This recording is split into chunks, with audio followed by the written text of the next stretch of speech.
Speaker, I will be splitting my time with the honourable member from Victoria.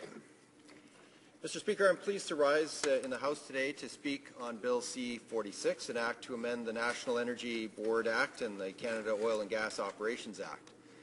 Let me begin by stating Canada's natural resources are a tremendous asset, and the energy sector is a critical component of our economy. From oil, gas, trees, fish to mining. New Democrats recognize the vital role that natural resources play in the Canadian economy. However, unlike the Conservatives and Liberals, the NDP has presented a clear vision which leverages our natural capital to create wealth and prosperity while maintaining a high level of social, cultural, and environmental integrity. The New Democrat vision for resource extraction focuses on three key principles of sustainable development. The first principle, environmental integrity, requires us to ensure polluters pay for environmental impacts they create instead of passing those costs on to future generations. The second principle, partnerships, requires government to make sure communities, provinces, territories, and First Nations benefit from resource development and that we create value-added, middle-class jobs right here in Canada.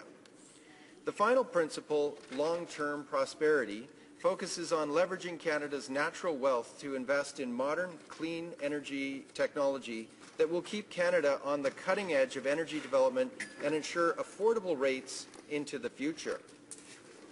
Mr. Speaker, for far too long, Canadians have been told that they have to choose between the economy and our environment. But that is a false choice. It's an approach that is stuck in the past. In articulating our balanced approach, New Democrats believe that our natural resources must be developed sustainably. Polluters must pay for the damage they cause. This is common sense and it is fair. While natural resources are undoubtedly a central component of the Canadian economy, only Canada's New Democrats recognize the need to move away from our over-reliance on fossil fuels and have a vision for development that promotes economic prosperity and job creation hand in hand with social and environmental responsibility. For most residents of BC's Lower Mainland, like those in my riding of New Westminster, Coquitlam and Port Moody, having government approach natural resources development through a collaborative approach with the principles of sustainability at the fore is a necessary precondition for their support of resource projects. While the Liberals and Conservatives have been happy to rubber stamp pipeline projects, New Democrats believe that major resource projects must be judged on their merits. That means projects must be submitted to a rigorous and robust environmental assessment process. Assessment criteria must include an impact assessment on our emissions and climate change impacts, on Canadian jobs, and on national and regional energy security. Public consultations must be credible and democratic, not shallow, limited, or paper-based. And projects must honor legal obligations of our duty to consult First Nations. Clearly, such rigor has been absent in the review of the Northern Gateway and Kinder Morgan proposals in British Columbia, and the same flawed process is now being applied to Energy East. Despite the divisive pipeline politics that this Conservative government has created, Bill C-46 is a much-needed and long overdue first step towards a polluter pay regime for pipelines in Canada. Although the bill can be seen more as an initial step than a giant leap forward, the fact that the polluters will be absolutely liable for harm caused by a pipeline spill is a step in the right direction. Once passed, Bill C-46 will ensure any company operating a pipeline will be liable in the event of a spill, even if it has not been negligent and has not broken any laws. For companies whose pipelines have the capacity to move at least 250,000 barrels per day, that limit will be up to $1 billion. That monetary amount can be increased by the government in the future, but the bill would prohibit Cabinet from lowering it. That, too, is a good thing.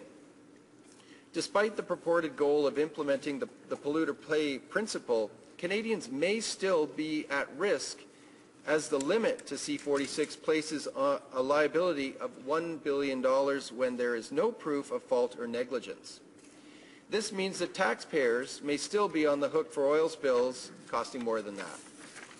While the $1 billion limit for some companies may be a big improvement over the status quo, it still would not completely cover the cleanup costs of an accident such as Enbridge's Kalamazoo River spill in Michigan. According to recent estimates, that spill, the largest in U.S. history, cost more than $1.2 billion to clean up, not including compensation for damages, and still damages remain today. While not a pipeline spill, I think to my home province of British Columbia and the disastrous Mount Poly mine spill that happened last August as an example of how a breach of a major environmental or a breach of a tailing ponds can have a major environmental consequence, which may not be immediately apparent. With Mount Poly, which many say is the worst environmental disaster in British Columbia's history, the extent of the damage is predicted to remain unknown for years, even decades, as toxicants slowly accumulate in the environment from lake bottom to fish and wildlife to people. This underscores that the $1 billion threshold might not be high enough, given the ambiguous cleanup times often associated with these types of disasters. Finally, Bill C-46 actually takes a step backward by eliminating the government's ability to recover cleanup costs for a pipeline spill under the Fisheries Act, which applies in certain circumstances to make a polluter absolutely liable without limit.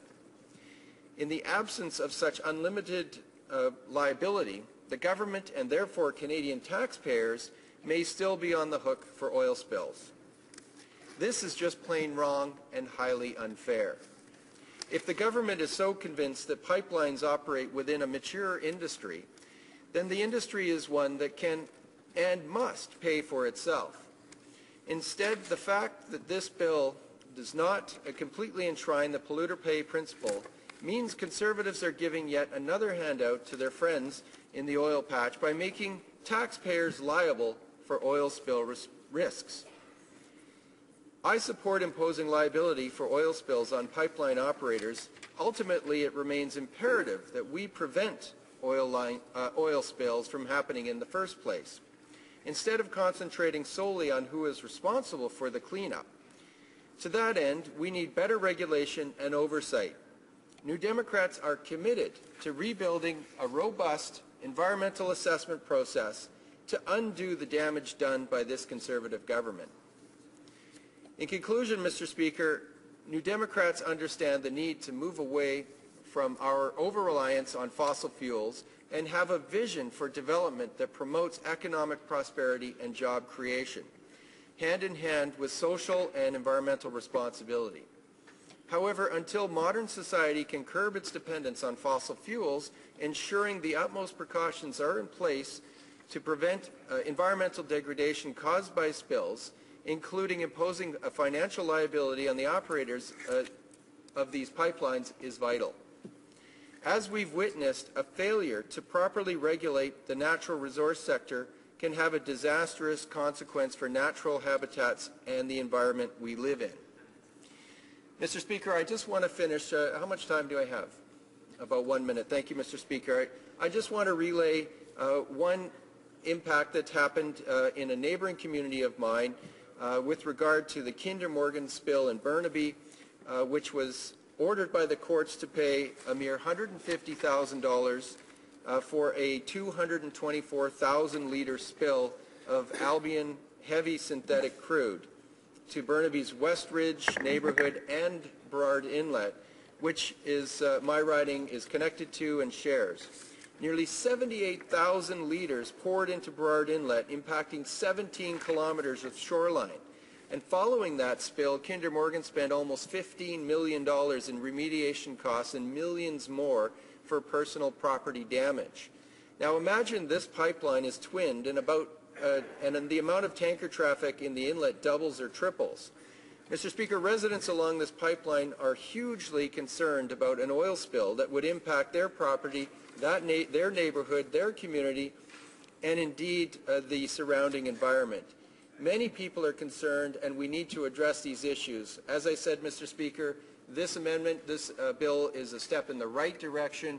It doesn't go far enough, though. Thank you, Mr. Speaker.